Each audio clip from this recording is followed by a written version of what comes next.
Liquor scam వ్యవహారానికి సంబంధించి ప్రజలకి ఒక కన్ఫ్యూజన్ క్రియేట్ అయిపోతుంది రోజు రోజుకి. 3 పేపర్లు చదివితే మొత్తం పిచ్చెక్కిపోద్ది అనమాట. అసలు లోపల ఏం జరుగుతుంది, అసలు ఏం చెప్తున్నారు, ఎవరేం మాట్లాడుతున్నారు, ఎవరు బట్టలు ఇప్పేస్తారు, ఇంకా ఇప్పాల్సిన బట్టలు ఎవరి ఉన్నాయి, ఆ విజయసాయి రెడ్డి గారి ట్వీట్ ఏంటి, రాజ్ రెడ్డి అసలు ఏం వాంగ్మూలం ఇచ్చారా, అసలు ఇచ్చారా లేదా, లేదు అంటే ఒక్కొక్క వెర్షన్.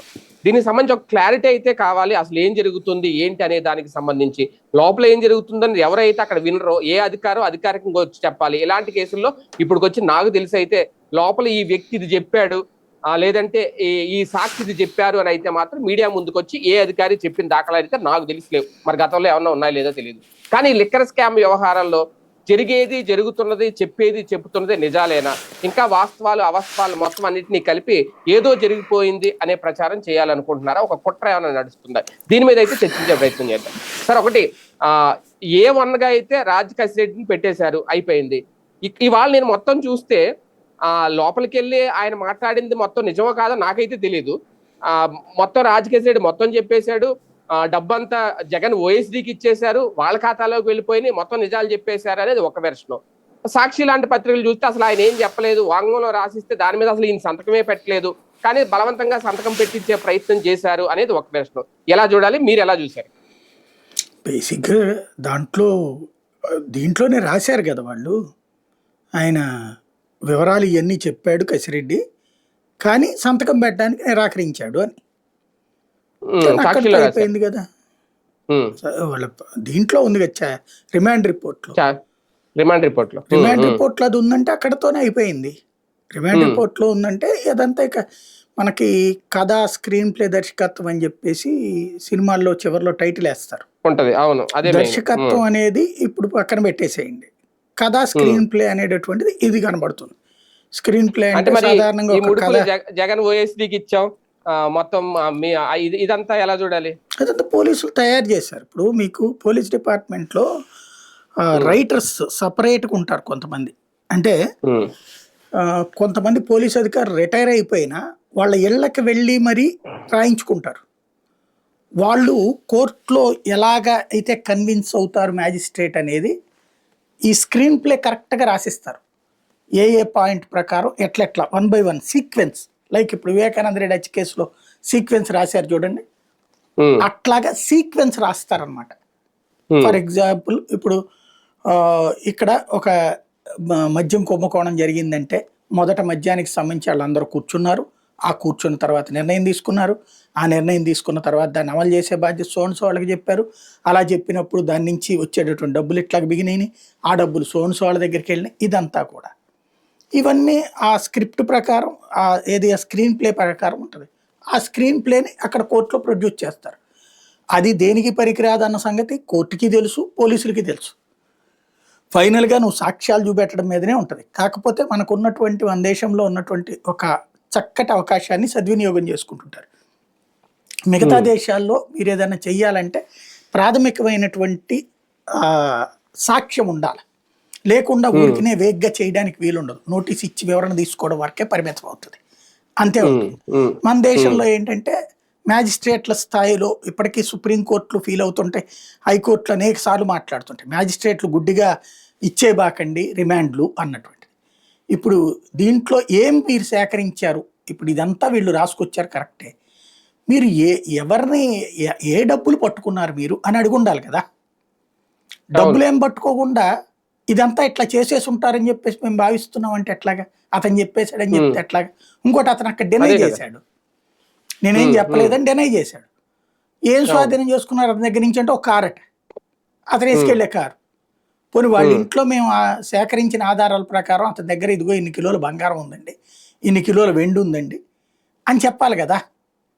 ఏదైనా డాక్యుమెంట్లు ఉన్నాయనుకో, డాక్యుమెంట్లు అతని ఇష్టం, అతని వ్యాపారం అతని. ఇంకొకటి ఏంటంటే ఇందులో కసిరెడ్డికి ఈ బిజినెస్ తో ఏంటి సంబంధం, ఇది మెయిన్ పాయింట్. ఆ విషయాన్ని అక్కడ కూడా చెప్తున్నారుగా, ఒప్పుకున్నారుగా చర్చల్లో. కాన్సెప్ట్ అలా ఏంటంటే ఇక్కడ లిక్కర్కి సంబంధించి జగన్ని లాగాలంటే ముందు ఒక పాయింట్ తీసుకురావాలి. ఇప్పుడు స్కిల్ డెవలప్మెంట్ కేసు ఇంత వేగ్గా పెట్టలా. స్కిల్ డెవలప్మెంట్ కేసులో ముందు ఈడీ విచారణ చేసింది, విచారణ చేసి కొన్ని ఆస్తులు సీజ్ చేసింది. అందులో వాళ్ళకి డైరెక్ట్గా ఏమనుంది, ఒక కంపెనీ పేరులో తీసుకున్నారు, కానీ అసలు ఆ కంపెనీకి సంబంధం లేదు. ఆ కంపెనీ వాడు కూడా క్లారిటీ ఇచ్చాడు, నాకేం సంబంధం లేదని. ఇచ్చిన తర్వాత ఆ పేరుకి పక్కన ఇంకో ముక్క యాడ్ చేసి ఓ బోగస్ కంపెనీ క్రియేట్ చేసి ఆ కంపెనీకి డబ్బులు ఇచ్చారు. ఇష్టమేమో ఏ అనే కంపెనీతో పెట్టి బి అనే కంపెనీకి చెక్ ఇచ్చారు, అకౌంట్లోకి డబ్బులు అందులో పడ్డాయి. ఈ పడ్డ డబ్బులు ఇంకొక కంపెనీకి వెళ్ళినాయి. ఆ వెళ్ళినటువంటి కంపెనీ వాళ్ళు వివిధ అకౌంట్లోకి మళ్ళించారు. ఇది పూర్తి ఆధారం ఉంది అక్కడ, క్లియర్ ఆధారం ఉంది అక్కడ. అదేమో ఆధారాలు ఏమి లేవని రాశారు, ఇక్కడేమో వీళ్ళందరూ ఈ కంపెనీలో వాళ్ళందరూ ఉన్నారని రాశారు. దీంట్లో డబ్బులు ఎట్టేళ్ళంటే వీళ్ళందరూ తీసుకుని ఉంటారులే అని రాశారు తప్పించి. ఇప్పుడు ఒక కరప్షన్ ప్లాన్ చేశారనుకుందాం ఫర్ ఎగ్జాంపుల్, నిజంగానే ఇది జరిగింది, ఇట్లాగా జరగలేదని మనం ఏం సర్టిఫికెట్ ఇవ్వం కదా, మనకి సంబంధం లేదు అది. కానీ జరిగినప్పుడు ఎవడైనా బుద్ధి బుర్రా ఉన్నోడు ఎవడైనా సరే డబ్బులు 10 మందికి తీసుకురమ్మంటాడా? మిథున్ రెడ్డి నువ్వు బట్టురా, విజయసాయి రెడ్డి నువ్వు బట్టురా, కాస్త కృష్ణమోహన్ రెడ్డి నువ్వు బట్టురా కొంచెం, లేకపోతే ఇంకొకటి ఎవరో పేర్లు చెప్పారు, మొత్తం 6-7 దగ్గరకో డబ్బులు అంట. 6-7 ఎందుకు పెట్టుకుంటారు ఇక్కడ? అంటే కొన్ని డిస్టిలరీలు వీళ్ళకి అప్పచెప్పారని కదా ముందు నుంచి చెప్తున్నారు. నేను అనే పాయింట్, ఇప్పుడు ఆ కర్నూలు డిస్టిలరీ ఏదో మిథున్ రెడ్డి చూసుకున్నారట. అదే అనేది, డబ్బులు కలెక్షన్ అనేటటువంటిది ఇన్ని తలకాయలు పెట్టుకుని ఎవడన్నా చేయి కాల్చుకుంటాడా? అందులో ఒకప్పుడు జైలుకి వెళ్ళినోడు. అవును, ఇప్పుడు వీళ్ళు చెప్పేది అతను ప్రొఫెషనల్ గ్యాంగ్స్టర్ టైప్ లో చూపెడుతున్నారు కదా, అదేది ఎస్కోబారు తొస్కోబారు అనేసి. అంత ఎక్స్పీరియన్స్ ఉన్నోడు ఇంత వేగ్గా లేదులే 4 కంపెనీలు నువ్వు వెళ్ళి ఆడ దగ్గర పట్టరా, నువ్వు వెళ్ళి ఈడ దగ్గర పట్టరా అంటాడా? ఇంకొకటి, అలా పట్టుకొచ్చేటటువంటి వాళ్ళు వాళ్ళ దగ్గర నుంచి డబ్బులు పట్టుకుని ఉండాలి కదా వీళ్ళు. వాళ్ళు ఏమన్నా పోనీ ఆ డబ్బులు తీసుకొచ్చి ఏమన్నా ఈయనకి ఇచ్చామని చెప్పారా జగన్మోహన్ రెడ్డికి? లేదు కదా. కేసు నిలవదు, సాగతీయడానికి కొన్ని సంవత్సరాలు పడుతుంది. ఇప్పుడున్న ఆధారాలతో కేసు నిలబడదు, కొన్ని సంవత్సరాలు పడుతుంది అది. కాబట్టి మన దేశంలో ఉన్న పద్ధతి ఏంటంటే కేసు కొట్టేశాక ఆ తప్పుడు కేసు పెట్టినటువంటి వాళ్ళ మీద ఇంతవరకు రివర్స్లో లేదు. కానీ ఈ మధ్యన తప్పుడు కేసులు పెట్టారని కూడా అరెస్టులు నడుస్తున్నాయి కదా. అమ్మాయి పేరేంటి, జత్వాని కేసు లాగా. రేపు పొద్దున కాబట్టి వీటికి ప్రతీకారాలు ఉంటాయి మళ్ళీ. ప్రాక్టికల్ గా తప్పుడు కేసులు పెట్టారనేసి నడుస్తాయి మళ్ళీ భవిష్యత్తులో. అంటే కాకపోతే ఇప్పుడు అధికారంలోనే ప్రభుత్వాలు పెట్టిస్తున్న కేసులు కాబట్టి తర్వాత ఏం జరగట్లేదు. అధికారులు అవ్వలేదా జైళ్ళకి? ఇప్పుడు అధికారులే జైళ్ళకి పోతున్నారు కదా.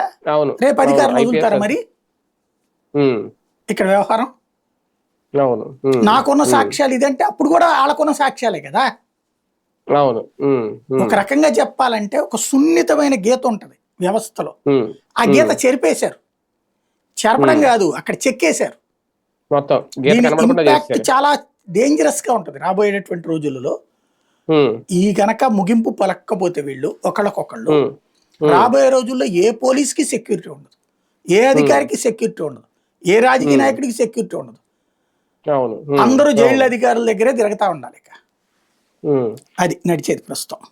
కానీ ఒకటిసారి దీంట్లోకి వెళ్ళిన తర్వాత అంటే మొత్తం నిన్న కసిరెడ్డి ఇది చెప్పాడు అది చెప్పాడని లేదంటే ఏంటి అది అవన్నీ చూస్తే మెయిన్ లిక్కర్ పాలసీ అనేది ఏదైతే ఉందో వాస్తవానికి మనకి అప్పుడు తెలిసింది ఏంటి అంటే లిక్కర్ పాలసీ అంటే ఎలా ఉంటది, దాని విధి విధానాలు ఎలా ఉంటాయంటే మద్యపాన నిషేధం దిశగా రేట్లు పెంచుతారు, బ్రాండ్లు మారుస్తారు, ఆ రకమైన పాలసీ తీసుకున్నారు. కానీ ఇప్పుడు వీళ్ళు రాస్తున్నది ఏంటి, అది కూడా విజయసాయి రెడ్డి గారి నివాసంలోనే దీనికి సంబంధించింది అంతా జరిగింది. మొన్న ఆయన చెప్పింది ఏంటి, మొదట 2 భేటీల్లో ఉన్నాను, తర్వాత ఏం జరిగిందో నాకు తెలియదు, పాలసీకి సంబంధించి నాకు తెలియదు, పక్కన పెట్టేశారు అన్నది. కానీ ఇక్కడ ఏంటి, ఎవరెవరి దగ్గర నుంచి ఎంత తీసుకోవాలి, ఆ ముడుపులు ఎవరెవరికి ఇవ్వాలి, ఏ డిస్టిలరీలకి దగ్గర నుంచి ఎంత కమిషన్ తీసుకుని ఏ కాంట్రాక్ట్లు వాళ్ళు అప్పగించాలి, ఇదా లిక్కర్ పాలసీ అంటే జరిగేది, విధి విధానాలు ఇది తీసుకున్నారా? నేను ఇందాక చెప్పింది అదనుకుంటాం, ప్రపంచం అంతా అదనుకుంటది, కానీ అసలు లోపల జరిగే ఇవా ఇలా జరుగుతాయా? వెరీ సింపుల్ అండి. దేంట్లోనైనా సరే డబ్బులు ఎవరికి వచ్చినాయి, కరప్షన్ అనే కాన్సెప్ట్ ఎలా వస్తుంది, తీసుకునే విధాన నిర్ణయం ఆధారంగా ఎప్పుడు కేసులు పెట్టలేరు. ఇప్పుడు అదేది అలైన్మెంట్ మార్పుకు సంబంధించి దాని ద్వారా పొందుతారన్నప్పుడు ఏమన్నది కోర్టు, అది మీ ఊహ అంది. ఇప్పుడు కూడా అంతే కదా, ప్రభుత్వం ఒక మద్యం పాలసీ తీసుకుంది, కరప్షన్కి ఎప్పుడు ఈజీగా కుదురుతుంది? ఫర్ ఎగ్జాంపుల్ ఇవాళ ఉంది, ఉమ్, ఓపెన్ కరప్షన్ కదా, ఈనాడు జ్యోతి రాసినాయి కదా, ఎమ్మెల్యేకి 30% ఇవ్వాలన్నది, మినిమం 15% తక్కువ తీసుకోవట్లేదు అన్నది. ఉమ్, ఇది కరప్షన్ అవుతుందా? ప్రభుత్వం చేతిలో మద్యం దుకాణం అంటే కరప్షన్ అవుతుందా? ఉమ్, నెంబర్ 1. నెంబర్ 2, ఈనాడు జ్యోతినే రాసినాయి కదా, ఈ బెల్ట్ షాపులు పెట్టుకుని వేలాలు కూడా వేస్తున్నారు అన్నటువంటిది. అవును, అంటే ఉమ్, ఒక వైన్ షాప్కి పర్మిషన్ తీసుకుని బెల్ట్ షాపులు 10 పెడితే కరప్షన్ అవుతుందా? బెల్ట్ షాప్ అనేది లేకుండా ఓ వ్యవస్థ పెడితే కరప్షన్ అవుతుందా? ఉమ్, లేకపోతే మద్యం ధర ఇప్పుడు ఇక్కడ వీళ్ళు ఇష్టం వచ్చినట్టు రేటుకి అమ్ముతున్నారు, ఉమ్, ఇది కరప్షన్ అవుతుందా? ఓ రూల్ పెట్టి ఆ రేటుకి మించి అమ్మడానికి వీల్లేదు, తక్కువగా అమ్మడానికి వీల్లేదు, ఇది కరప్షన్ అవుతుందా? ఉమ్, ఒక సిస్టమ్ని వాళ్ళు తీసుకొచ్చారు, ఎస్ దాంట్లో రేట్లు ఎక్కువైనాయి, అది రూలు. ఎందుకు తెచ్చారు అది? మద్యం కన్జంప్షన్ తగ్గించడం. అవును, ఉమ్, ఇప్పుడు వీళ్ళే చెప్తున్నారు కదా, గత ఏడాది జగన్ టైంలో కంటే ఎక్కువ తాగారని మన జ్యోతే కదా రాసింది. అవును, అవును. ఎక్కువ ఆదాయం వచ్చింది, ఎక్కువ తాగారని దాని ద్వారా 14% ఆదాయం కూడా పెరిగిందని రాశారు కదా. రాశారు కదా. అంటే అర్థం ఏంటి? ఉమ్, ఇంతకుముందు ఉమ్, తాగడం తగ్గించే ప్రయత్నం అతను చేశాడని కదా. ఎక్కడో ఎందుకు ఒక సామాన్య పేద కుటుంబంలో ఇదివరకు వాళ్ళ ఆయన ఎన్ని బాటిళ్ళు తాగాడు, ఇప్పుడు ఎన్ని తాగుతున్నాడు? ఉమ్, ఇదివరకు రేట్లు ఎంత తాగాడు, ఇప్పుడు ఎంత తాగాడు? ఉమ్, ఇదివరకు ఇంటికి ఎంత తెచ్చిచ్చాడు, ఇప్పుడు ఎంత తెచ్చిచ్చాడు? ఉమ్, ఒకేసారి మద్యాన్ని నిషేధిస్తే చచ్చిపోతారు జనం. అవును, కాబట్టి అవును, దాంట్లో ఐక్యరాజ్య సమితి నిబంధనల ప్రకారం ఒకటి ప్రభుత్వం చేతిలో మద్యం దుకాణాలు ఉండటం, ఐక్యరాజ్య సమితి వరల్డ్ హెల్త్ ఆర్గనైజేషన్ చెప్పిన ప్రొవిజన్ అనమాట అది. ఉమ్, దాంట్లో భాగంగా నేలికకి అలవాటైనటువంటి, ఇప్పుడు ఫర్ ఎగ్జాంపుల్ మీరు బిర్యానీకి అలవాటు పడ్డారనుకోండి, రోజు ఆ బిర్యానీ తినాలనిపిస్తుంది, ఆకలేస్తున్నప్పుడు కూడా అన్నము మిగతా అది గిట్టి ఎక్కదు. ఇప్పుడు నాలాంటి వాడికి ఉందనుకోండి, ఆ, ఏదన్నా ఫ్రైడ్ రైసో బిర్యానీని తెప్పించుకున్నా కూడా ఆ రోజంతా నాకు కడుపులో వెళ్తిగానే ఉంటుంది. అది, మళ్ళీ సాయంత్రం అంత అన్నం పెట్టుకుని అంత పెరిగేసుకుని ఓ నిమ్మకాయ బద్దలు ఉంచుకున్నా కడుపు నిండుతుంది. ఇది అంతే, అవును, మనిషికి సహజ సిద్ధమైన జీర్ణ వ్యవస్థలో ఉండేటటువంటి. ఉమ్, ఉమ్, 500 రూపాయలు పెట్టి పిజ్జా తిన్నా చివరికి అవును, మళ్ళీ నాకు 2 బజ్జీలు తింటేనే కడుపు నిండుతుంది. అది, ఇది నా జీర్ణ వ్యవస్థకు సంబంధించినటువంటి సిస్టమ్. అట్లాగే అవును, మద్యానికి అట్లా అలవాటు పడినటువంటి వాడికి అయ్యే కావాలి. అంతే, అతన్ని మానిపించాలంటే ఏం చేయాలి ప్రభుత్వం? ఉమ్, అవి అందుబాటులో లేకుండా చెయ్యాలి, దాని మీద విరక్తి పుట్టేలా చేయాలి విరక్తి ఫస్ట్. పుట్టేలా చెయ్యాలి. విరక్తి పుట్టాలంటే అది అందుబాటులో ఉండకూడదు. అది at the same rate time పెంచాలి. ఆ బ్రాండ్స్ అందుబాటులో లేకుండా చేయటం, సింపుల్ లాజిక్. అది, అవును, అవును, ఇది నేను వినటం కాదు, ప్రాక్టికల్గా చూసి మా నాన్నగారికి చిన్నప్పుడు సిగరెట్లు అలవాటు ఉండేది. సిజర్ సిగరెట్ నేనే తెచ్చిచ్చేవాడిని అనమాట. అంటే పిల్లల్ని తెప్పించుకుంటారు కదా, తెచ్చిచ్చేవాడిని. తర్వాతన చార్మినారు కూడా వాడటం బిగిన్ చేశారు పక్కన ఆయనతో కలిసేసి. ఈ 2 నాకు తెలుసు ఆయన. తర్వాత డాక్టర్ గారు ఇక ఆయనకి ప్రాణాపాయం, ఇక జీవితంలో ఒక్క సిగరెట్ తాగినా పోతారన్నటువంటి గట్టిగా బెదిరించిన తర్వాతన అప్పటికి 2-3 సార్లు, 3 సార్లు ఏంటి, ఎన్నో సార్లు హాస్పిటల్ పాలయ్యారు. అట్లాంటిది సిచ్యుయేషన్ తర్వాతన ఆయన బిగిన్ చేసినటువంటి కాన్సెప్ట్ ఏంటంటే ఒక్కపొడి నవలడం బిగిన్ చేశారు. దానికి బదులుగా మొదట్లో ఇబ్బంది పడ్డారు, నిద్ర పట్టేది కాదు ఆయనకి చాలా రోజుల పాటు. ఆ తర్వాత ఒక్కపొడి కూడా స్వీట్, ఆ త్రివేణి ఒక్కపొడి తెచ్చేవాడు నేనే, త్రివేణి కానీ ఆ క్రేన్ స్వీట్ది కానీ. ఆ తర్వాత నిదానంగా అది అలవాటు పడ్డాక శాంతం అది కూడా మానేశారు. కానీ ఆ రోజున తాగిన సిగరెట్ ఇంపాక్ట్ ఆయనకి 60 ఏళ్ళు దాటిన తర్వాత క్యాన్సర్ ఇంపాక్ట్, జీవితకాలం నరకం అనుభవించారు. అంటే ఈ తాగుడు, మద్యమైన ధూమపానమైన ఈ రెండిటికి ఫైనల్గా కుటుంబాలు అదే ఆ జీవితకాలం ఇబ్బంది పడతాం. అవును, ఇది సాధ్యమైనంత తగ్గించే ప్రయత్నం చేయాలి, అదే చేసుకొచ్చారు. ఒక రకంగా నేను చెప్పేది ఏంటంటే కరప్షన్ చెయ్యలేదు, తినలేదు అనే సర్టిఫికెట్ నేను ఇవ్వను. అది పట్టుకుంటాం, ఈ సాక్ష్యాలు అయితే పనికిరావు. ఈ సాక్ష్యాలు అయితే ఎందుకు పనికిరావు? ఇది కానీ ఒకటి జస్ట్ సార్, ఒక సపోర్టింగ్ ఎవిడెన్స్ అంతే. అంటే అవినీతి జరిగిందా లేదా, ముడుపులు తీసుకున్నారా లేదా, ఓకే, ఇవన్నీ మనం డిసైడ్ చేయలేము మీరు అన్నట్టు. కానీ ఇప్పుడు చెప్తున్న మాటలు, ఈ వాగ్మూలాలు కసిరెడ్డితో అంటే ఆయనే చెప్తున్నాడా లేదంటే చెప్పిస్తున్నారా? అంటే ఇది చూస్తే ఏమనిపిస్తోంది? ఏం లేదు, ఇది ముందుగా అనుకున్నారు, దాని ప్రకారం ప్రిపేర్ చేశారు. ఇన్వెస్టిగేషన్లో ఈ కొన్ని పాయింట్స్ తెలుసుంటాయి, దాన్ని ఒకదానికి ఒకటి లింకప్ చేశారు, ఒక స్క్రీన్ ప్లే తయారు చేశారు. దాంట్లో ఇప్పుడు సపోర్టింగ్ యాక్టర్స్ని అరెస్ట్ బిగిన్ చేశారు. ఇప్పుడు దీని ప్రకారం విజయసాయి రెడ్డి ఏమనుకున్నారు, తను ఈ మాట మాట్లాడితే కనుక తనని పక్కకి తప్పించేస్తారనుకున్నారు. కానీ విజయసాయి రెడ్డిని కూడా ఇందులో చేర్చారు కదా నిందితుడిగా, A5 చేర్చారు కదా. కాబట్టి ఆయన ఫేస్ చేయాల్సింది కేసు, వదిలిపెట్టట్లేదు. ఆయన చెప్పాడు కాబట్టి వదిలేశారా? వెరీ సింపుల్ లాజిక్ ఏంటంటే ఇందులో వీళ్ళు ప్రూవ్ చేయాల్సింది నాసిరకం మద్యంతో ప్రాణాలు కోల్పోయారు. ఒక్కళ్ళని చూపెట్టమనండి. మందు తాగడం వల్ల చనిపోవడం అయితే బోల్డ్ మంది చచ్చిపోయి ఉంటారు, కానీ బయటికి చెప్పరు. మద్యం తాగుతూ ఉండగా చనిపోయిన సంఘటన 2014-19 మధ్యలో జరిగినాయి. అరెస్టులు కూడా జరిగింది 14-19 మధ్యలో. ఈ 5 ఏళ్లలో అట్లాంటిది ఏం జరగలేదే. ఇకపోతే అనారోగ్యం పాలయ్యారంటే తాగితే అనారోగ్యం కాకపోతే ఆరోగ్యం వస్తుందా? అదేమన్నా హెల్త్ డ్రింకా? తాగితే నాసిరకం నాసిరకం అనేటటువంటి దానికి సంబంధించి మందులో నాసిరకం ఏంది? మందంటేనే నాసిరకం, మందంటేనే చస్తారు కదా. పోనీ దీని వల్ల తొందరగా చచ్చిపోయారని ఏమన్నా ఉందా లెక్క? అదే కదా ఈ 5 ఏళ్లలో అయితే. అదైతే కనుక రచ్చరచ్చ చేసి ఉండేవాళ్ళు కదా. పత్రికలు ఖాళీగానే ఉన్నాయి కదా అవి ఎప్పుడు దొరుకుతారని. జగన్మోహన్ రెడ్డి అదేదో విదేశాలకు పోతే ఏ ఫ్లైటు ఏ టైంకి ఎలా వచ్చాడు, ఎలా ఎక్కాడు, ఆ ఫ్లైట్ అద్దె ఎంత, ఆ సంస్థ ఎంత, దాంట్లో ఎక్కిన వాళ్ళు ఎవరెవరు, వాళ్ళ వెనకాల ఉన్నటువంటి బ్యాక్గ్రౌండ్ ఏంటి, వాళ్ళ ఆర్థిక స్థోమత ఏంటి, అమెరికాలో ఎక్కడ దిగాడు, కెనడాలో ఎక్కడ దిగాడు, లేకపోతే మధ్యలో ఎందుకు వెళ్ళాడు, ఇన్ని స్టోరీలు రాశారు కదా. ఇప్పుడు చంద్రబాబు గారు 5 రోజుల టూర్ గురించి ఒక్క ఫోటో కానీ ఒక్క వార్త కానీ వచ్చిందా?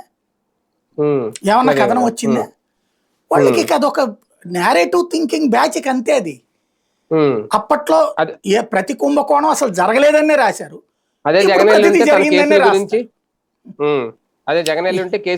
అమిత్ షా కలవడానికి వెళ్ళినప్పుడల్లా కేసుల గురించి, ఇప్పుడు రాష్ట్ర ప్రయోజనాల కోసం. అప్పుడు సాక్షి వాళ్ళు రాష్ట్ర ప్రయోజనాల కోసం, చంద్రబాబు వెళ్తే గనక రాష్ట్రాన్ని ఆయన స్వప్రయోజనాల కోసం. ఇంతే నడుస్తుంది మనకి. మన దగ్గర వార్తలు చచ్చిపోయి చాలా రోజులు అయిపోయింది. ఎవరికి కావాల్సిన స్క్రీన్ ప్లే వాడు తయారు చేసుకుని రాస్తాడు, దాన్ని నమ్మాలా సావాలి, మన కర్మ అంతే. అంతే, ఓన్ కుకింగ్ మసాలా ఎక్కువైపోతుంది, సొంత వంటకాలు పెరిగిపోతున్నాయి. సార్, ఇందులో విజయసాయి రెడ్డి గారిని ఈ కేసులో ఒక సెపరేట్ గా ఏమన్నా చూడాలా? ఎందుకంటే ఎంత జరుగుతోంది, A1 నుంచి 29 వరకు మొత్తం అన్ని పేర్లు ఇందులో కంపెనీలు, డిస్టిలరీలు, కొన్ని వ్యక్తులు, సంస్థలు అన్ని పెట్టేశారు, అంత అయిపోయింది. ఇంకా ఆయన సగం బట్టలే విప్పారు, విప్పాల్సిన ఇంకా ఉన్నాయి, నేను విప్పుతాను అంటున్నారు. ఏంటి ఆయన స్పెషల్ స్టోరీ? చూద్దాం, కోర్టులో ఏమన్నా చెప్తారేమో, అఫిడవిట్ ఇస్తారు. అంటే ఇంకా ఏదో ఉంది అనే ఒక ఇంటెన్షన్ మొన్న కదా మాట్లాడింది ఆయన. అవునవును, ఉన్నది అయిపోయింది కదా, ఆయన పేరు ఉండదు అనుకున్నా ఆయన చెప్పినప్పుడు. అవును, ట్వీట్ చేశాడు కదా, అది బయటకు వచ్చిన తర్వాత ఆయన ట్వీట్ చేశారు, అది బయటకు వచ్చిన అయిపోయింది కదా విచారణ ఆయన మాట్లాడినాక ఆయన ఏమన్నారు, విజిల్ బ్లో నేనని చెప్పాడు. అవును, దానికి తెలుగుదేశం అంగీకరించలేదు. నేను చింతకాయల విజయ్ అన్నాడు కదా, అట్లాంటిది అయిపోయింది. కాబట్టి వాళ్ళేమి నేను నమ్మట్లేదు. ఈయన ఏంటంటే ఇప్పుడు రెండుకి చెడ్డరేవాడయ్యాడు. ఇటు వైసీపీ వాళ్ళకి శత్రువు, అటు తెలుగుదేశం వాళ్ళకి శత్రువే. బీజేపీ వాళ్ళకి ఏదో మిత్రుడు అవ్వాలని ప్రయత్నిస్తున్నారు. మరి ఏం జరుగుద్దో చూడాలి. అంటే టీడీపీ రియాక్ట్ అవడం కూడా అది ఆయనకు ఒక దెబ్బ, ఒక రకంగా. అంతే కదా, చింతకాయలు విజయ్ రియాక్ట్ అవడం ఆయన ఎక్స్పెక్ట్ చేయలేదు. అది మేబీ ఇప్పుడు వాళ్ళకి ఇంకా లేదు, నేను జగన్ అని నేనే చెప్తాను అని ఈయన ఏమన్నా చెప్తే అప్పుడు ఏమన్నా మారతారేమో, వాళ్ళు యాక్సెప్ట్ చేస్తారేమో. లైక్ దస్తగిరి తరహాలోకి తయారవడానికి సిద్ధపడాలేమో ఆయన. మేబీ భవిష్యత్తు. ఇందులో ఇంకొక విషయం కూడా, A1 గా ఈయన పేరు పెట్టేశారు. ఇక బిగ్ బాస్ ఎవరంటే ఇంక ఈయనే అనుకోవాలా? ఇంకా జగన్ ని ఇరికించడం అనేది ఎలా అవుతుంది దీంట్లో? చంద్రబాబు గారి మీద కూడా స్కిల్ డెవలప్మెంట్ కేసు అప్పుడు వీళ్ళయ్యే పెట్టారు ముందు 1, 2 ఇవన్నీ. తర్వాత ఇప్పుడు ఆ చివరి నిందితుడి కింద పెట్టలా 71, 72 అట్లాగా అంతే ఉంటుంది. తర్వాత అది పెట్టాక అప్పుడు సూత్రధారాన్ని మారుస్తారు ఈ ఆధారాలు ఏమైనా దొరికితే. అప్పుడు అందులో తర్వాత మార్చారు కదా వాళ్ళు కూడా. అప్పుడు 7, 8 కేసులు పెట్టారు కదా బాబు గారి మీద. ఏం లేదు, సేమ్ టు సేమ్ రిపీట్ ఉంటది, అంతే తేడా. అప్పుడు వైసీపీ వాళ్ళు పెట్టిన కేసులు అవన్నీ తప్పని రాస్తారు. ఇప్పుడు తెలుగుదేశం వాళ్ళు పెట్టే కేసులు అన్ని రైట్ అని రాస్తాయి మీడియా. వీళ్ళు అప్పుడు సాక్షి వాళ్ళు అప్పుడు అవన్నీ రైట్ అని రాసేవాళ్ళు, ఇప్పుడు తప్పని రాస్తున్నారు. సేమ్ ఇప్పుడు రేపు పొద్దున మళ్ళీ నడుస్తుంది. ఇది కామన్ థింగ్ అనమాట. కానీ A1 నుంచి A5 వరకు వరస్ట్ గా అరెస్టుల పరం ఏమైనా చూడబోతున్నావా రేపటి నుంచి? అదేనా దాంట్లో కొంతమంది ఇయ్యాయి కదా అట్లాంటి. ఇక అయిపోయింది, మెయిన్ స్ట్రీమ్ జరిగిపోయింది. ఇక ఎప్పుడో గబక్కన అర్ధరాత్రి పూట్ల ఎప్పుడో జగన్ అరెస్ట్ చేసినా ఆశ్చర్యపోనక్కర్లేదు. ఆ రోజుని మెన్షన్ చేస్తారు. ఏ ఎయిర్పోర్ట్ లో దిగ్గానే గబక్కన పట్టుకెళ్ళిపోవడం అట్లాగా. మేబీ చంద్రబాబు గారికి సంబంధించి ఆయన్ని జైల్లో పెట్టిన రోజు నాటికి చెయ్యాలనేది ఉందట ఫార్ములా. అదే ఆ రోజునికి ఇతని జైల్లో ఉంచాలని ఈ లోపల ఎన్ని ఆధారాలు సేకరిస్తారేమో నిజంగా. సేకరించుకోవడం ఇదంతా పార్టీ నడుస్తుంది. ఫండ్కి ఈ డబ్బులు వెళ్ళినాయా లేదా, మద్యం అది పాలసీ ద్వారా పార్టీ ఫండ్ బంగారం సేకరించాలి వెళ్ళిందా అని చెప్పి ఇవన్నీ కూడా. ఇవన్నీ సేకరించాలి. రైట్, చూద్దాం. మొత్తానికి కసిరెడ్డి అరెస్ట్ అయ్యారు. ఆయన విచారణ కూడా జరుగుతోంది. మరో 14 రోజులు జ్యుడిషియల్ రిమాండ్ కూడా విధించారు.